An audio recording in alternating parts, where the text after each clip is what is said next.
से बड़ी जानकारी आपको दे दे, धड़ल्ले से चल रहा सट्टे का कारोबार और सरेआम काटी जा रही सट्टे की पर्चियां। पुलिस के दावों को सट्टेरियों की चुनौती और शहर के कई इलाकों में गोरख धंधा चल रहा है। सट्टेरियों के मकर जाल में अब युवा फंस रहे हैं। तो इस वक्त की ये बड़ी जानकारी आपको दे रहे हैं, धड़ल्ले से सट्टे का कारोबार चल रहा है। डूंगरपुर से ये जानकारी, जहां पर पुलिस ने अब बड़ी कार्रवाई भी की है।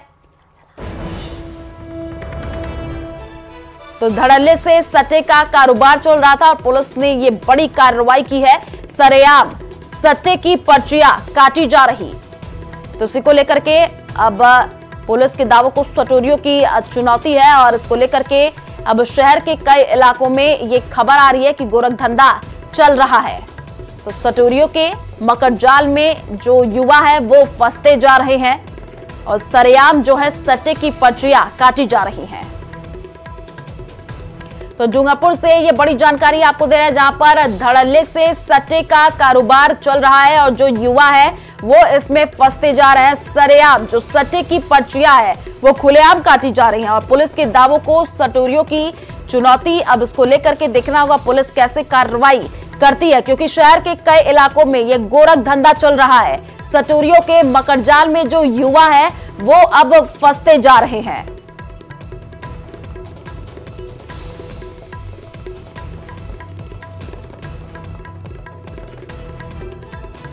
तो सट्टे का जो कारोबार है वो धड़ल्ले से चल रहा है। सरेआम अब जो सट्टे की पर्चियां हैं वो काटी जा रही हैं। इस वक्त की ये बड़ी जानकारी, पुलिस के दावों को सट्टेरियों की चुनौती। डूंगरपुर से ये बड़ी जानकारी आपको दे रहे हैं, शहर के कई इलाकों में गोरख धंधा चल रहा है। तो सट्टेरियों के मकर जाल में जो युवा है वो अब फंसते दिख रहे हैं और पुलिस अब इस पूरे मामले में कैसे कार्रवाई आगे बढ़ाती है ये भी देखना होगा। डूंगरपुर से ये जानकारी, जहां पर धड़ल्ले से सट्टे का कारोबार चल रहा है और उसमें जो युवा है वो फंसते जा रहे हैं, क्योंकि खुलेआम ये पर्चियां काटी जा रही हैं। तस्वीर भी जो टीवी स्क्रीन पर हम आपको दिखा रहे हैं, देखिए कैसे खुलेआम यहां पर सट्टू की जो पर्चियां वो काटी जा रही है और लोगों को वितरित की जा रही है। ज्यादा जानकारी के लिए संवाददाता जैश हमारे साथ फोन लाइन पर जुड़ चुके हैं। जैश, धड़ल्ले से सट्टे का कारोबार चल रहा है और जो युवा है वो इसमें फंसते हुए नजर आ रहे हैं। पुलिस की तरफ से अभी क्या कार्रवाई देखने को मिल रही है इस पूरे मामले में? देखिए, डूंगरपुर शहर और सागवाड़ा शहर में इन दिनों सट्टा, जो जुआ सट्टा है, पर्चियों पर और मोबाइल ऐप के जरिए सट्टे का कारोबार जोरों पर है। शहर सागवाड़ा और डूंगरपुर शहर दोनों में जहां भी प्रमुख स्थान है, जहां पर जो मजदूर वर्ग के लोगों की आवाजाही है या भीड़भाड़ वाले इलाके हैं, वहां पर सड़क के किनारे या फिर कैबिनों में बैठकर जो है सट्टेरिये पर्चियां काट रहे हैं, बेखौफ होकर ये अपना व्यापार चला रहे हैं और पुलिस इस मामले में नजरअंदाज कर रही है। इस पूरे मामले को कार्रवाई नहीं की जा रही है। हालांकि पुलिस ने दावा किया है कोई यदा कदा सट्टेरियों को पकड़ती है, लेकिन जिस प्रकार से पूरा व्यापार खुलेआम चल रहा है, इससे ये माना जा सकता है कि सट्टेरियों में जरा भी पुलिस का खौफ नहीं है और जो गरीब वर्ग के, ज्यादातर गरीब वर्ग के जो लोग हैं, अपनी मजदूरी की गाड़ी कमाई जो है वो सट्टों में, लालच में आकर सट्टे में लगा रहे हैं और अपना मेहनत की जो कमाई है वो गंवा रहे हैं। जी बिल्कुल जैश, अब इस पूरे मामले में जैसे कि हम तस्वीरें देख पा रहे हैं कि खुलेआम ऐसी जो घटनाएं हैं निकल करके सामने आ रही हैं और अब युवा भी इसमें फंसते हुए नजर आ रहे हैं और पुलिस के लिए भी बड़ी चुनौती है इन सभी को पकड़ना। ठीक है, आप नजर बना करके रखिए, आपसे आगे अपडेट लेंगे। शुक्रिया तमाम जानकारी साझा करने के लिए। तो अजमेर के किशनगढ़ से बड़ी जानकारी आपको दे दें, सड़क हादसे में 2 युवकों की मौत की खबर है। तेज रफ्तार ट्रक ने बाइक को टक्कर मारी है। हादसे में बाइक सवार 2 युवकों की मौत की खबर है। सूचना के बाद पुलिस मौके पर पहुंची है। शवों को कब्जे में लेकर के मोर्चरी में रखवा दिया गया है। गांधीनगर थाना पुलिस अब इस पूरे मामले की जांच में जुटी हुई है। तो सड़क हादसे में 2 युवकों की मौत की खबर है। सूचना के बाद पुलिस मौके पर पहुंची है। इस पूरे मामले की जांच पड़ताल की जा रही है। शवों को कब्जे में लेकर के मोर्चरी में रखवा दिया गया है। गांधीनगर थाना पुलिस अब इस पूरे मामले की जांच में जुटी है। तो तेज रफ्तार ट्रक ने बाइक को टक्कर मारी है। रफ्तार का कहर देखने को मिला है अजमेर के किशनगढ़ में और सड़क हादसे में 2 युवकों की मौत की खबर। झालावाड़ के गंगाधर कस्बे में एक युवक ने फांसी लगा करके आत्महत्या कर ली। युवक ने साड़ी से पंखे पर लटक करके अपनी जान दे दी। मामले की जानकारी मिलने पर इलाके में सनसनी फैल गई। आनंद फानन में युवक के परिजन उसे लेकर के चोमेला के सरकारी अस्पताल पहुंचे, जहां जांच के बाद डॉक्टर ने उसे मृत घोषित कर दिया।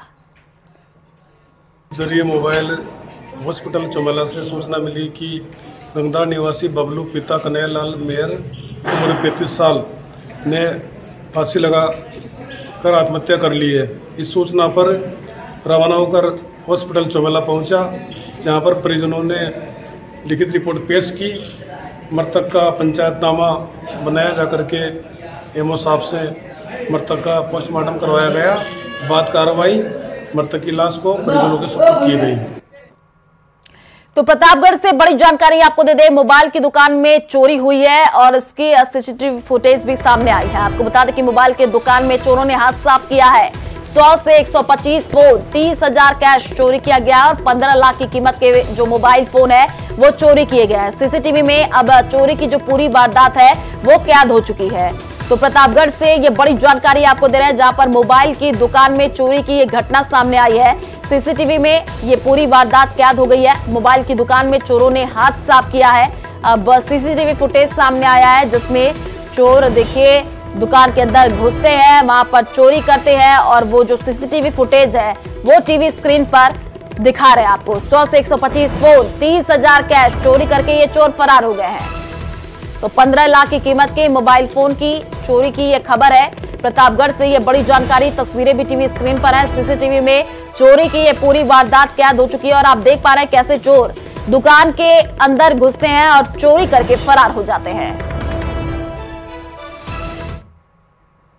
तो भीलवाड़ा में सराफा व्यापारी पर गोलीबारी हुई है। भीलवाड़ा में सराफा व्यापारी से लूट की घटना सामने आई है और बदमाशों ने देसी कट्टे से फायरिंग की है। सराफा व्यापारी के हाथ में गोली लगने की खबर है और हमले में व्यापारी के 2 साथी घायल बताए जा रहे हैं और व्यापारी से 200 ग्राम सोना, 2 किलो चांदी लूटा गया है। पुलिस बदमाशों की तलाश में जुटी हुई है। रुपाली भट्टे के पास अमरपुरा गांव है, वहां गए तो उन्होंने पैर से लात मारी, मेरे भाई को नीचे गिराया। विनोद सोनी को और महेंद्र जी नीचे गिर गए और मेरे भाई पे एक राउंड फायर हुई, जिससे उसको गोली यहाँ से पीछे से छू के निकल गई कोट को। तब तक मैं पहुँच गया, मेरे भाई के पीछे लकड़ी लेके दौड़े, मैं भी उनके पीछे दौड़ा। मैंने डायरेक्ट बाइक चढ़ा दी उनके ऊपर, मैं उनके ऊपर दौड़ा। मेरा भाई गोलमाल घूम के उनको छोड़ा के वो तो आ गया साइड में और मैं गया। एक जने ने मेरे पे लकड़ी से हमला किया और दूसरे ने मेरे पे दूसरे को पकड़ा, तो उसको बचाने के लिए उन्होंने मेरे पे फायर की, जिससे मेरे हाथ में ये घाव हुआ, गोली लगी। अमेरिका, लंदन और कनाडा में भारत के दूतावास को निशाना बनाने के मामले में एनआईए ने 43 संदिग्धों की पहचान की है। एनआईए ने क्राउड सोर्सिंग के जरिए संदिग्धों की पहचान की है और एनआईए ने भारत में अब तक 50 से ज्यादा रेड की है और 80 लोगों से पूछताछ की है। इस मामले में एनआईए ने गृह मंत्रालय के आदेश पर केस दर्ज किया था। केंद्रीय जांच एजेंसी खालिस्तानी आतंकी संगठनों की फंडिंग के मामले पर भी जांच कर रही है और एनआईए के सूत्रों ने यह दावा किया कि हाल ही में कई युवाओं को विदेश ले जाया गया था। इन सभी को कट्टरपंथी बनाने की कोशिश हुई थी और इन युवकों को विदेश में भारतीय दूतावास पर हमला करने के लिए प्रेरित किया गया था। तो एनआईए ने अब तक 50 से ज्यादा रेड की है और एनआईए ने 80 लोगों से पूछताछ भी की है। क्राउड सोर्सिंग के जरिए ये पूछताछ की गई है। आपको बता दें कि खालिस्तानी आतंकी संगठनों के फंडिंग की अब जांच हो रही है।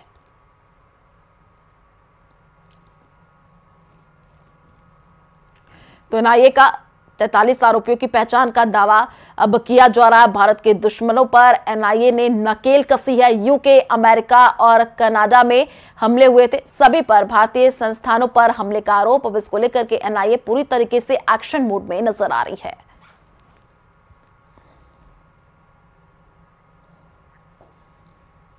तो पाकिस्तान में जमीयत उलेमा ए इस्लाम फजल के प्रमुख मौलाना फजल उर रहमान के काफिले पर हमला हुआ है। खबर यह है कि आपको बता दें कि खैबर पख्तूनख्वा के डेरा इस्माइल खान में फजल उर रहमान हमला हुआ और पाकिस्तानी मीडिया के मुताबिक JUIF चीफ के काफिले पर यारिक इंटरचेंज में कई तरफ से गोलीबारी की गई। यारिक इंटरचेंज के पास फजल उर रहमान की गाड़ी तेल भराने रुकी थी। उसी समय आतंकियों ने उनके काफिले पर हमला किया। और इस हमले के बाद फजल उर रहमान की सुरक्षा में मौजूद अधिकारियों ने बताया कि वो सुरक्षित हैं, उन्हें किसी भी तरह की चोट नहीं आई है और फरवरी में पाकिस्तान में चुनाव होना है और चुनाव से पहले पाकिस्तान में सियासी पार्टियों पर हमले शुरू हो गए हैं।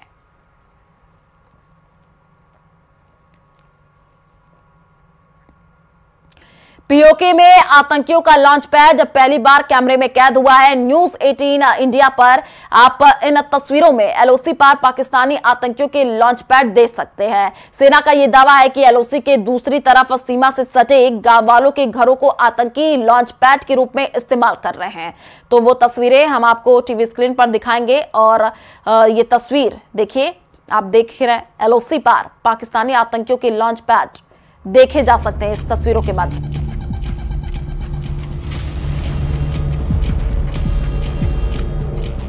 ये तस्वीरें पुंछ और राजौरी बेल्ट के दूसरी तरफ की हैं। भारतीय सेना पुंछ और राजौरी बेल्ट के दूसरी तरफ पाकिस्तान के कब्जे वाले हिस्से में इन लॉन्च पैड पर नजर रख रही है। इन लॉन्च पैड पर आतंकवादियों की गतिविधियां अचानक तेज हो गई हैं। सेना ने हाल ही में एलओसी पर पाकिस्तानी हिस्से में नटाला पोस्ट के एक लॉन्च पैड से घुसपैठ की एक बड़ी कोशिश को नाकाम किया था। तभी से पाकिस्तान के कई लॉन्च पैड भारतीय सेना के रेडार पर हैं। पुंछ में एलओसी के पार पीओके में आतंकियों ने जो लॉन्च पैड तैयार किए हैं उनमें नल्ली का इलाका है। भिम्बर का ठिकाना बहुत खतरनाक है। पीओके में एक लॉन्चिंग पैड बक में है। पगसर में भी आतंकियों की घुसपैठ कराई जाती है। पीओके के पोखरनी में भी अड्डे हैं। माग्याल से भी आतंकवादी लॉन्च किए जाते हैं। एलओसी और पीओके से इंटेलिजेंस के दम पर लेटेस्ट इंफॉर्मेशन मिली है। पाकिस्तान आतंकियों को कई ग्रुप में तैयार कर रहा है। इसके लिए पाकिस्तान के ट्रेनिंग कैंप कई क्लस्टर में एक्टिव है। रिपोर्ट है कि पाकिस्तान की सेना ने सभी लॉन्च पैड एलओसी के आसपास तैयार कर दिए हैं।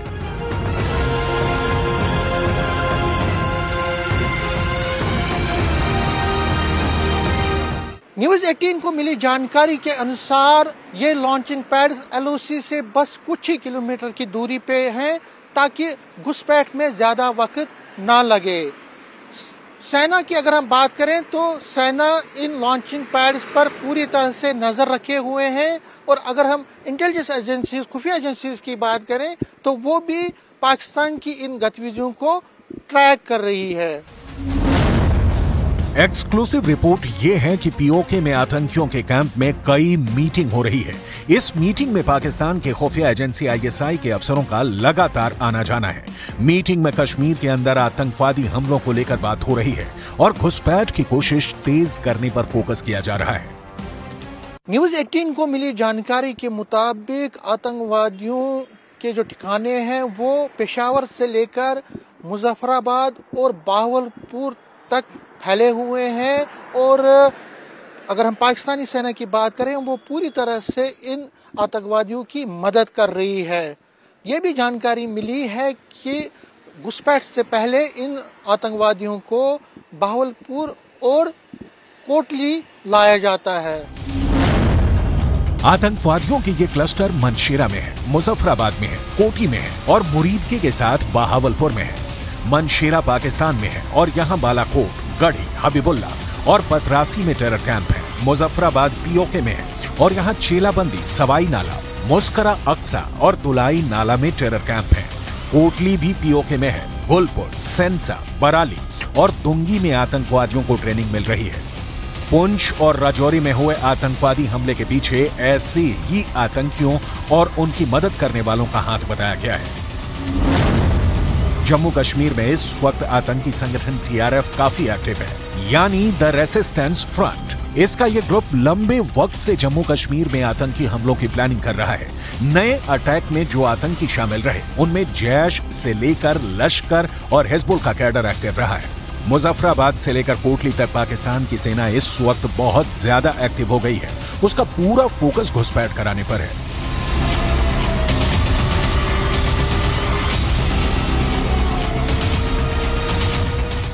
पाकिस्तान की सेना का एक ब्रिगेड कोटली में है और इसी ब्रिगेड पर भारत में घुसपैठ कराने की जिम्मेदारी है। इसी वजह से इस ब्रिगेड के ऑफिसर लगातार फगोश, सेंसा और गुलपुर जैसे कैंप्स का दौरा कर रहे हैं। जाहिर तौर पर अगर हम पाकिस्तान सेना की बात करें तो उस पर भी बहुत ज्यादा दबाव है। पाकिस्तान की तरफ घुसपैठ की कोशिश हमेशा होती रहती है, क्योंकि कश्मीर के अंदर आतंकियों को मदद चाहिए। उनको इस वक्त असलहे से लेकर बाकी सपोर्ट मिलने में मुश्किल हो रही है।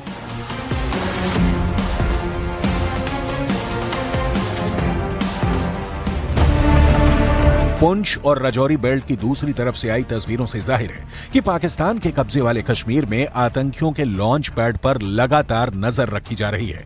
ऐसी रिपोर्ट्स भी बराबर मिल रही हैं कि ट्रेनिंग कैंपों की लोकेशन लगातार बदली जा रही है। पाकिस्तान अब आतंकवादियों को ऐसे कैंपों में ट्रेनिंग दे रहा है जिनको एक जगह से दूसरी जगह ट्रांसफर जल्दी किया जा सकता है। पीओके के हजीरा में एक बड़ा आतंकी कैंप है और यहां पाकिस्तानी सेना ब्रिगेड हेडक्वार्टर भी है। इसलिए इस कैंप में आतंकियों की ट्रेनिंग पाकिस्तान की सेना के बड़े अफसरों की देखरेख में होती है। इसके अलावा वहीं नीलम घाटी के पास पीओके में काली घाटी इलाके में भी टेरर कैंप एक्टिव है।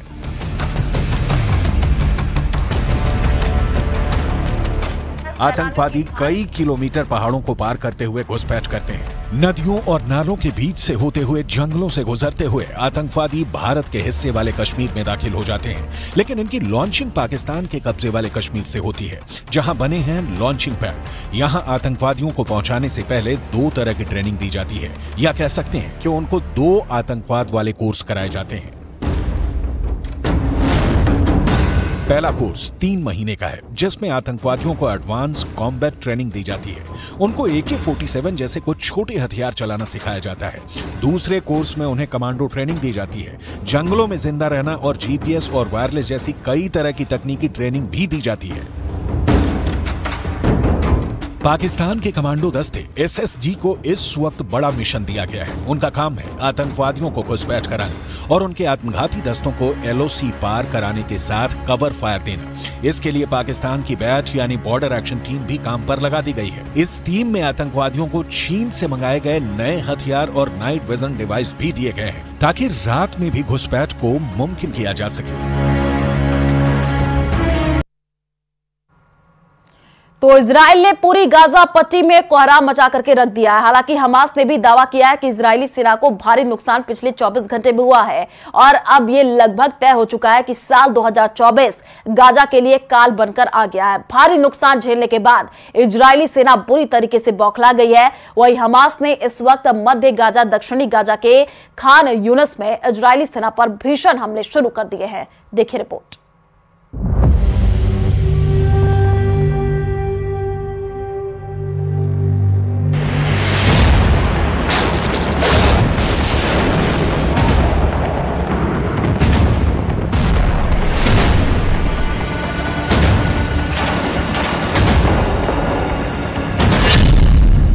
गाजा का काल साल 2024।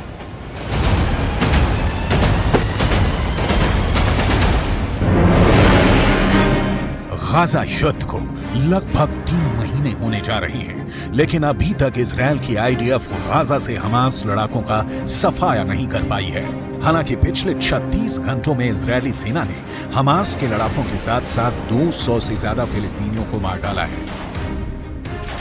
हैरानी की बात तो यह है कि इजरायली सेना पर पिछले 2 हफ्तों से अचानक हमास के लड़ाकों ने उत्तरी गाजा और दक्षिणी गाजा में जबरदस्त हमले शुरू कर दिए हैं। साल के आखिरी दिन 31 दिसंबर 2023 को हमास की तरफ से जारी किए गए इस वीडियो को देखिए, जिसमें हमास के लड़ाके इजरायल के टैंक बख्तरबंद लड़ाकू वाहनों पर बेहद पास से हमले कर रहे हैं।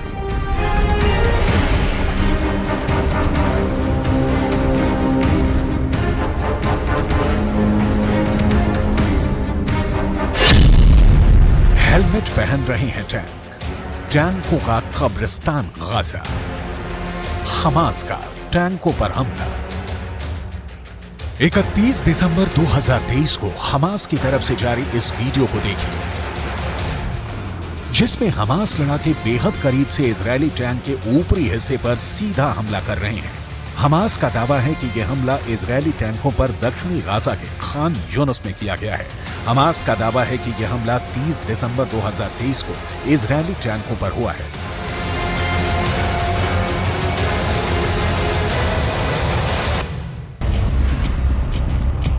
इजरायल के टैंकों पर चुन चुन कर हमले हो रहे हैं क्योंकि इजरायल का मरकावा टैंक हमास और गाजा का काल बन चुका है। इजरायल इन्हीं टैंकों से अब तक 800 से ज्यादा सुरंगें तबाह करने में मदद कर चुका है। यही वजह है कि अब हमास इजरायल के टैंकों पर बेहद पास से हमले कर रहा है। कई बार तो मुश्किल से 20 से 25 फीट की दूरी से हमास हमले कर रहा है। हमास के रॉकेट इजरायली टैंकों के हैच वाले यानी ऊपरी हिस्से पर सीधा हमला कर रहे हैं, जिसकी वजह से टैंक बर्बाद हो रहे हैं।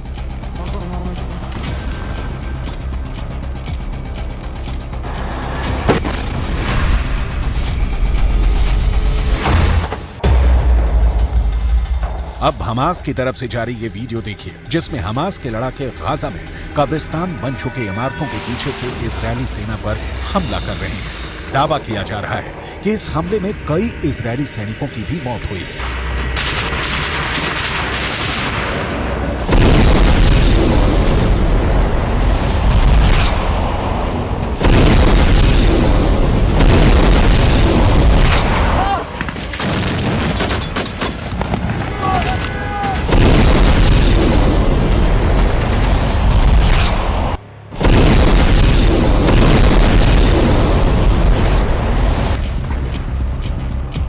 इसी तरह से हमास ने 28 दिसंबर 2023 को इजरायली सेना पर मध्य गाजा में ब्यूरिस शरणार्थी शिविर इलाके में इजरायली सेना पर हमला किया है।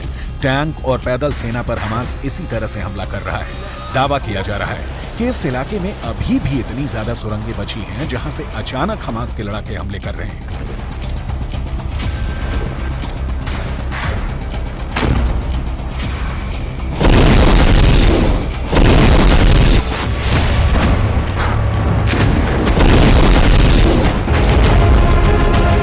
इसी तरह से हमास के लड़ाकों ने 27 दिसंबर 2023 को एक ही हमले में 12 से ज्यादा इजरायली सैनिकों को मारने का दावा किया है। हमास का ये वीडियो किस जगह का है ये तो नहीं पता, लेकिन वीडियो में इजरायली सेना पर हमास के लड़ाकों के हमले साफ देखे जा सकते हैं। यही वजह है कि इजरायली सेना के मरकावा टैंक के ऊपर शील्ड लगाई जा रही है ताकि टैंकों को तबाह होने से बचाया जा सके। इजरायल की मौत बना हमास का सुरंग युद्ध।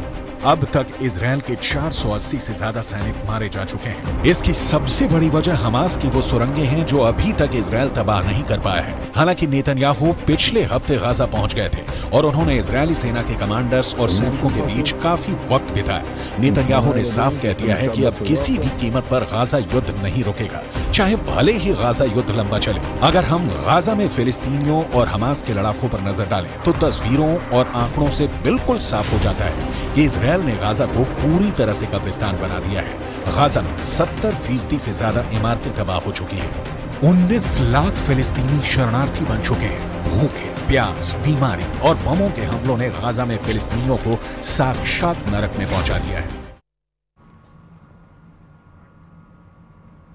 तो चलिए यार, रुकते छोटे से ब्रेक के लिए सभी देशवासियों को शुभकामनाएं दी है। सोशल मीडिया प्लेटफॉर्म एक्स पर पीएम मोदी ने लिखा, सभी को शानदार 2024 की शुभकामनाएं। यह वर्ष सभी के लिए समृद्धि, शांति और अद्भुत स्वास्थ्य लेकर के आए। तो प्रधानमंत्री नरेंद्र मोदी ने ट्वीट किया, सभी को शानदार 2024 की शुभकामनाएं। ये उनकी तरफ से लिखा गया, यह वर्ष सभी के लिए समृद्धि, शांति और अद्भुत यहां पर लेकर के आओ। सभी को शानदार 2024 की शुभकामनाएं। ये प्रधानमंत्री नरेंद्र मोदी ने ट्वीट करके लोगों को बधाई दी है। वो ट्वीट भी हम आपको दिखा रहे हैं और सबके लिए शांति और अद्भुत स्वास्थ्य ये साल लेकर के आए। सभी को शानदार 2024 की शुभकामनाएं। प्रधानमंत्री नरेंद्र मोदी ने ये ट्वीट करके सभी को 2024 की शुभकामनाएं दी है।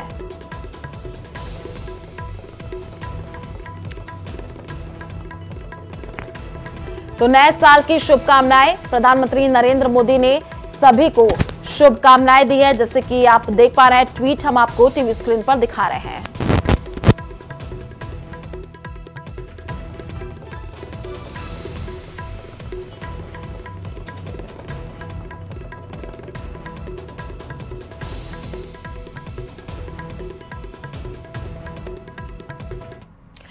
लोकसभा अध्यक्ष ओम बिरला ने साल 2024 नववर्ष की शुभकामनाएं दी हैं। बिरला ने सभी देशवासियों को नववर्ष की शुभकामनाएं देते हुए कहा कि यह नया वर्ष सभी के जीवन में नई खुशियां लेकर आए और देशवासियों के सभी संकल्प पूरे हो। नए वर्ष में आपका जीवन उपलब्धियों से परिपूर्ण रहे। ईश्वर की कृपा से आपका जीवन और अधिक सुखमय और समृद्ध बने।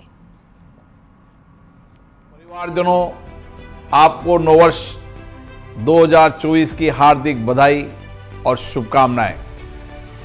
मेरी कामना है कि नया साल आपके और आपके प्रियजनों के जीवन में नई खुशियां लेकर आए, आपके सभी संकल्प पूरे हों। नए वर्ष में आपका जीवन नई उपलब्धियों एवं नई सफलताओं से परिपूर्ण रहे। नया साल वह समय है जब हम अपने लिए नए लक्ष्य तय करते हैं और उनको पाने के लिए नई ऊर्जा और नए उत्साह के साथ काम करते हैं। ईश्वर से मेरी यही प्रार्थना है कि आप नए साल में नए विश्वास, नई योजना और नए संकल्प के साथ अपने जीवन को आगे बढ़ाएं। ये नया वर्ष आपके जीवन में सकारात्मक ऊर्जा लाए और हम देश और राष्ट्र की सेवा में अपना योगदान करें। मैं सभी परिवारजनों, आप सबको नए वर्ष की बहुत बहुत शुभकामनाएं देता हूं। आपका स्वास्थ्य उत्तम रहे, ये मैं भगवान से प्रार्थना करता हूं। आपको नए वर्ष की बहुत बहुत शुभकामनाएं, बहुत बहुत बधाई। तो माउंट आबू में नए साल का पहला दिन सूर्य की पहले किरण के साथ मनाया जा रहा है। सैलानी नई उमंग के साथ माउंट आबू पहुंच रहे हैं। राजस्थान का कश्मीर कहलाने वाला माउंट आबू में तापमान 2 डिग्री दर्ज किया गया है। तो जो पर्यटक है वो पहुंच रहे हैं। सैलानियों ने नए साल का स्वागत किया। माउंट आबू की तस्वीर भी हम आपको टीवी स्क्रीन पर दिखा रहे हैं, जिसमें देखिए बड़ी संख्या में लोग यहां पर पहुंचे, नए साल का स्वागत करते हुए नजर आए। माउंट आबू में 2 डिग्री तक जो है पारा वो पहुंचा। नए साल की शुरुआत हो चुकी है। राजस्थान का कश्मीर कहलाने वाला माउंट आबू में हूँ। यहाँ पर देखा जाए तो दर्शकों को मैं अभी जो है इस साल 2024 का जो है पहला सूरज बता रहा हूँ। किस प्रकार सूरज जो है अपनी किरणें और नई उम्मीद, नए सपनों को लेकर जो है 2024 का सूरज जो उग चुका है। और यहाँ पर जो है कई लोग जो है एंजॉय करने के लिए जो है माउंट आबू आए हुए थे सैलानी। कई सैलानियों से जो है मेरे पीछे जो कई सैलानी बैठे हुए हैं, इनसे बात करेंगे और बताएंगे कि क्या माउंट आबू का टेम्परेचर रहा है, इस बार जो है नया साल कैसे मनाया है, किस प्रकार यहाँ पर एंजॉय किया है। हमारे साथ में स्कॉलर से कहीं आए हुए, आप बताएं कि आप कहाँ से आए हुए, क्या एंजॉय। मैं बॉम्बे से आया हूँ और काफ़ी एंजॉय किया है रात को। मैं आज सुबह बहुत ठंड थी। 2024 है, नए साल की पहली किरण है, क्या कहना चाहेंगे आप। बहुत अच्छा रहेगा सबके लिए। यानी कि न्यूज 18 लगातार जो है नए साल की शुभकामनाएं भी दे रहे हैं और कई सैलानियों से बात भी कर रहे हैं। आप बताइए कि नया साल जो है नई उम्मीदों को लेकर आ रहा है, कैसा माहौल है यहाँ पर। यहाँ पे बहुत अच्छा माहौल है। हल्दी को देख कर यहाँ पे सबको बहुत अच्छा लग रहा है। कहीं ना कहीं देखने वाली बात है। आप बताइए आप कहाँ से आए हुए, कैसा एंजॉय कर रहे हैं यहाँ पर। हम ब्यावर से आए हैं और पहले तो ऑल हैप्पी न्यू ईयर। और यहाँ पे सूरज की किरणें अच्छी निकली हुई है। रात को अच्छा मौसम था, ठंड नहीं थी ज़्यादा और सबने बहुत एंजॉय किया। यहाँ आतिशबाजी भी बहुत अच्छी हुई थी। राजस्थान का कश्मीर कहलाने वाला माउंट आबू, जहाँ पर टेम्परेचर जो है जमाव बिंदु पर रहता है, लेकिन लगातार पारा बढ़ने के कारण जो है लोगों ने यहाँ पर राहत की सांस ली है। सैलानी भी जो है इस गुलजार हुए मौसम में आनंद लेने के लिए जो आ रहे हैं। कई सैलानी से और बात करेंगे। सर आप बताइए क्या माहौल रहा है और कैसा क्लाइमेट है यहाँ पर। क्लाइमेट तो ठंडा है और रात को खूब एंजॉय किया। 31 को हर साल मैं परिवार के साथ आता हूँ और आतिशबाजी देखने लायक थी और बार बार मन करना है कि माउंट आबू जाके और नए साल का मनाएं। राजस्थान का कश्मीर कहलाने वाला कुल्लू मनाली जैसी जो है यहाँ पर ठंड पड़ती है, लेकिन पिछले 2 दिन से जो पारा जो है बढ़ा हुआ था, जिसके कारण लोगों ने और सैलानियों ने राहत की सांस ली है।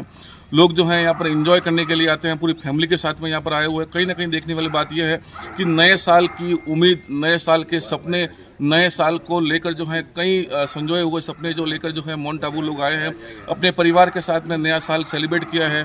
लगातार मौसम की बात की जाए तो मौसम यहाँ पर अब जो है कहीं सुहाना हो सके है। माउंट आबू की वादियाँ गुल से गुलजार हो चुकी हैं। माउंट आबू में धुंध का आगोश भी देखा जाए तो बादलों की जो है आग मिर्ची जो है देखने को मिल रही है। प्राकृतिक अनोखा नज़ारा जो है माउंट आबू में यह देखने को मिल रहा है और सैकड़ों की तादाद में सैलानी जो है माउंट आबू का रुख कर रहे हैं। कैमरा पर्सन के साथ में न्यूज 18 प्रतीक सोलंकी, सिरोही, राजस्थान। जैसलमेर के मखमली धोरों पर नए साल का हजारों पर्यटकों ने स्वागत किया। मखमली धोरों पर डीजे की धुन पर थिरकते हुए पर्यटकों ने साल 2024 का स्वागत किया और जैसलमेर विधायक छोटू सिंह भाटी व पोखरण विधायक महंत प्रतापपुरी महाराज ने नव वर्ष की सभी को शुभकामनाएं दी। हमारे संवाददाता सावलदान रत्नू ने भी जायजा लिया, देखिए रिपोर्ट।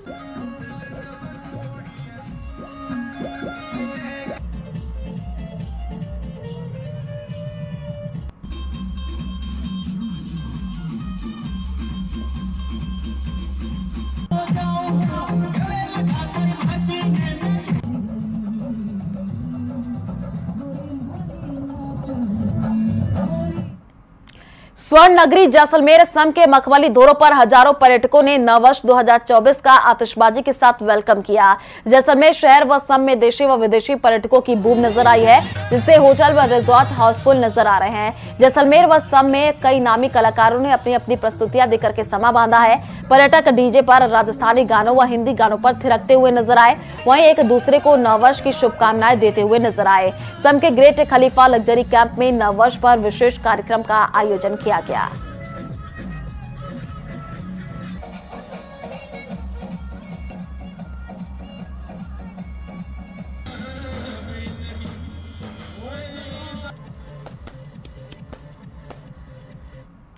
नए साल के मौके पर रात 12 बजे से ही मेहंदीपुर बालाजी में श्रद्धालुओं का जनसैलाब उमड़ पड़ा है। पूरा धाम बालाजी महाराज के जयकारों से गूंजता हुआ नजर आया। वहीं हर जगह जमकर के आतिशबाजी भी की गई है। इस दौरान लाखों की संख्या में बालाजी दर्शन को पहुंचे श्रद्धालु बजरंग बली की भक्ति में लीन नजर आए। साथ ही श्रद्धालुओं के लिए फ्री चाय और बिस्किट की भी व्यवस्था की गई थी।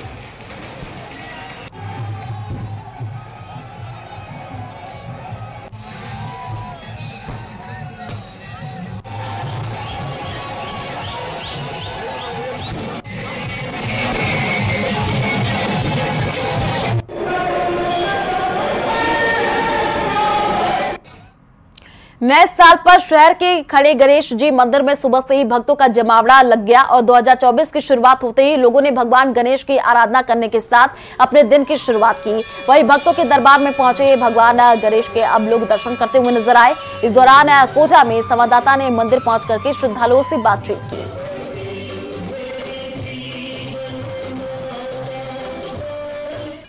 किसी भी शुभ काम की शुरुआत भगवान गणपति की आराधना के साथ, उनकी पूजा अर्चना के साथ की जाती है। नए साल की शुरुआत हुई है, साल 2024 का पहला दिन और कोटा अपने दिन की शुरुआत खड़े गणेश में के दरबार में हाजिरी लगाने के साथ में कर रहा है। और फिलहाल न्यूज़ 18 राजस्थान के तमाम जो दर्शक हैं वो भी भगवान खड़े गणेश के दर्शन कर सकते हैं। माना जाता है, खास मान्यता है भगवान खड़े गणेश की, कोई भी शुभ काम हो, किसी भी तरह का मंगल कार्य हो, उसकी शुरुआत सबसे पहले भगवान गणपति विघ्नहर्ता खड़े गणेश के दरबार में हाजिरी लगाने के साथ इनकी पूजा अर्चना के साथ में की जाती है। और 2024 की जैसे ही शुरुआत हुई है, लोग अपने दिन की शुरुआत भगवान गणपति की पूजा अर्चना और दर्शन के साथ में कर रहे हैं। तस्वीर देखेंगे आप भक्तों की, श्रद्धालुओं की, जो सुबह से ही भगवान गणपति के दरबार में यहाँ पर पहुँच रहे हैं, अपनी मंगल कामनाओं के साथ में पहुँच रहे हैं। भगवान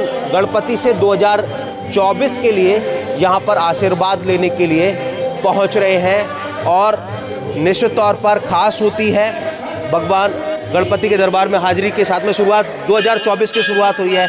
कोटा खड़े गणेश जी की महिमा भी अपार है। खड़े गणेश जी महाराज की तरफ से नए साल की बहुत बहुत शुभकामनाएं। खड़े गणेश जी महाराज सबकी मनोकामना पूरी करते हैं और 7 बुधवार लगातार आते हैं और सबकी मनोकामना पूरी होती है। हमारे गुरु जी का कहना है, ओम सिंह जी महाराज का कहना है। तो तो भगवान गणपति के दरबार में जो भी हाजिरी लगाता है, जो भी मनोकामना पूरी की जाती है, वो भगवान गणपति पूरा करते हैं। और साल के पहले दिन की शुरुआत कोटा किस तरह से कर रहा है हमने आपको दिखाया। निश्चित तौर पर दिन भर आज भक्तों का सैलाब कोटा के खड़े गणेश दरबार में उमड़ने वाला है। हिमांशु मित्तल। तो जयपुर से बड़ी जानकारी आपको दे दें, सीएम से मिले चंद्रशेखर किरोड़ीलाल। आपको बता दें कि सीएमआर में मंत्रियों पदाधिकारियों के मिलने का सिलसिला जारी है। संगठन मंत्री चंद्रशेखर ने सीएम भजनलाल शर्मा से मुलाकात की है। कैबिनेट मंत्री किरोड़ीलाल मीणा ने सीएम से मुलाकात की है। ईआरसीपी, आरएस पेपर सहित कई मुद्दों को लेकर के चर्चा हुई है। तो इस वक्त की ये बड़ी जानकारी आपको दे रहे हैं। सीएम से चंद्रशेखर और किरोड़ीलाल मिले हैं, काफी महत्वपूर्ण ये मुलाकात। और सीएमआर में मंत्रियों पदाधिकारियों से मिलने का जो सिलसिला है वो जारी है।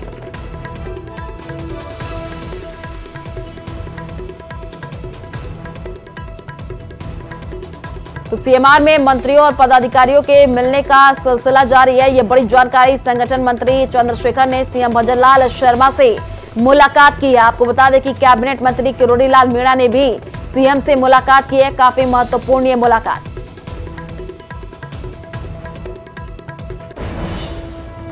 राज्य भर के एक प्रतिनिधिमंडल आरएस की परीक्षा पोस्टपोन करने को लेकर माननीय मुख्यमंत्री जी से मिला, मेरे से भी मिला, और वो चाहते हैं कि परीक्षा पोस्टपोन हो, पर्याप्त समय मिले। उसका कारण है कि ऐसे बहुत से लोग हैं जो परीक्षा में भाग लेने जा रहे हैं, जिन्होंने चुनाव में पार्टिसिपेट किया और परीक्षा की तैयारी नहीं कर सके। और आमतौर पर जब भी आरएस की परीक्षा होती है तो 5-6 महीने का समय आरपीएससी द्वारा दिया जाता है, और मात्र 3 महीने का समय दिया है, इसलिए पर्याप्त समय दिया जाए। इसकी चर्चा मैंने माननीय मुख्यमंत्री जी से की है। दूसरा, ईआरसीपी के संबंध में जो दिल्ली में बैठक हुई थी, और ईआरसीपी कैसे जल्दी से जल्दी लागू की जा सके, इस बारे में माननीय मुख्यमंत्री जी से बात की, और एक कमेटी मंत्रियों को बनाई जाएगी तो ईआरसीपी को केंद्र से मिलकर जल्दी उसको लागू कराया जा सके। और इसी खबर पर ज्यादा जानकारी के लिए संवाददाता रोशन हमारे साथ फोन लाइन पर जुड़ चुके हैं। रोशन, सीएमआर में मंत्रियों पदाधिकारियों के मिलने का सिलसिला जारी है, अभी क्या अपडेट मिल पा रही है? किन किन मुद्दों को लेकर के बातचीत हुई है? आयुषी, देखिए, नववर्ष के ऊपर मुख्यमंत्री भजनलाल शर्मा से कई कैबिनेट मंत्रियों ने मुलाकात करी है।